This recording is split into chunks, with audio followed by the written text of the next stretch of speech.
Alam nyo ba guys na pwede na tayong kumita sa ating mga Facebook account kahit hindi pa tayo monetize?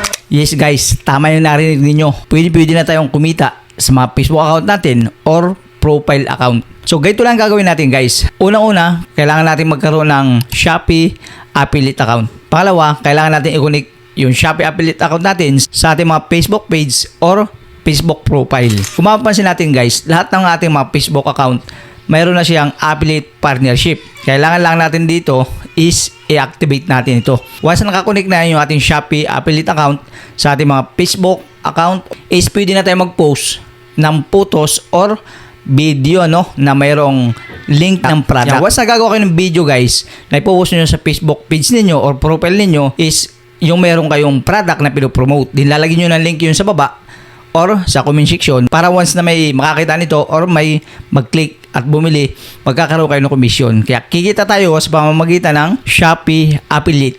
Kaya kahit hindi pa tayo monetize, is pwede na tayong kumita sa mga Facebook account natin. Kaya kung hanggang ngayon hindi mo pa rin alam kung paano nga ba i-connect at mag-post ng mga product sa ating mga Facebook account, panoorin mo na lang yung aking full video tutorial. Lalagay ko na yung link sa baba or dito sa ating comment section. Kaya panoorin mo na.